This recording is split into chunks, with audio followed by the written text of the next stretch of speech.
Welcome to The Explainer. Today, we're diving into a landmark case that really put a country's entire legal system to the test. It's a story all about a radical new idea.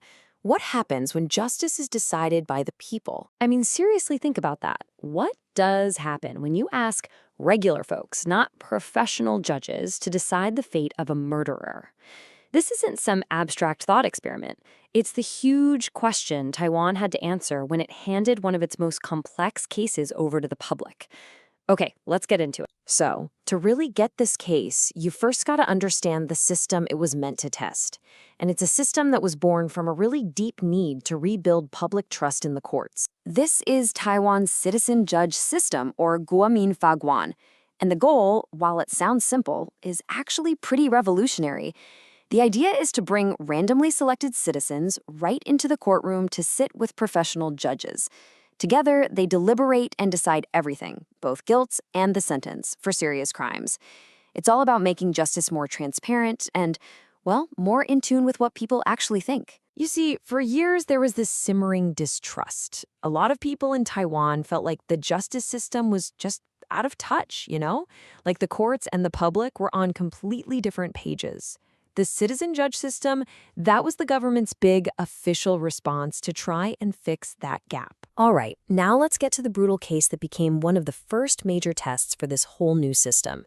This is where those abstract legal ideas crash into a painful human story. The facts of what happened are just chillingly clear. On March 10th, the defendant, Lai Ki-wei, used meth. A few days later, he drank several beers.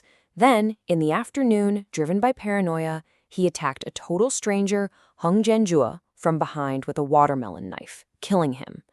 And then, about 40 minutes later, Lai called the police and turned himself in. And this is absolutely crucial to understanding everything that follows. This wasn't a crime of passion. It wasn't a robbery gone wrong. It wasn't revenge. The attack was driven by a drug-induced psychosis. He was having auditory hallucinations and paranoid delusions, convinced someone was about to hurt him. That fact would become the absolute center of the entire trial. And that brings us to the verdict.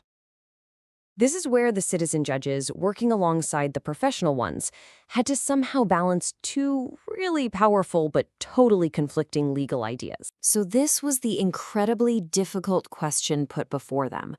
What do you do? How do you sentence a man who is, on the one hand, a dangerous repeat offender, but on the other hand, was clearly not in his right mind when he committed this horrific act? They had to find a balance between punishment and mercy. And this slide, it just lays out that legal tightrope they had to walk. On one side, you have the aggravating factor. Lai was a repeat offender. The law says that usually means a harsher sentence. But on the other side, you have a huge mitigating factor, diminished capacity. A psychiatric evaluation confirmed that his drug-induced psychosis had significantly lowered his ability to control himself. And the law says that can allow for a lighter sentence. A real dilemma. In the end, after weighing both sides of that scale, the court delivered its sentence. It wasn't life in prison, but it was significant, 14 years. And, just as importantly, that prison term would be followed by 5 years of mandatory psychiatric treatment. But you guessed it, the story doesn't end there, not even close. Because both sides, the prosecution, who wanted a life sentence, and the defense, they both appealed. And in doing so, they put the entire citizen judge system itself on trial. This was the real moment of truth. These appeals weren't just arguing about the 14-year sentence. They were asking a much bigger question. Can a verdict that was decided by everyday people actually hold up when it gets scrutinized by professional judges in the higher courts? Would they just overturn it? So the case started its climb up the legal ladder. It went to the High Court. Appeal rejected. The verdict stands. Then it went to the last stop, the Supreme Court. Same result. Appeal rejected. The verdict was final. At every single step, the original decision made by that first-of-its-kind court was upheld, establishing a powerful new principle in the process. And this quote from the Supreme Court's final ruling really gets to the heart of it. The court essentially said that an appeals court shouldn't just come in and swap its own opinion for the one the citizen judges came up with. In other words, the higher courts set a really clear new rule. The job of an appeal is not to second-guess the citizen judges. It's not a do-over.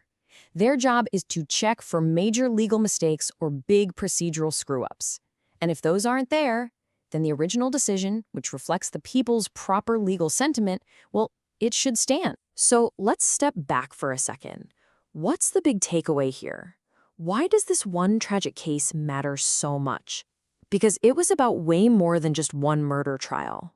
Well, for starters, it was a major test, and the system passed.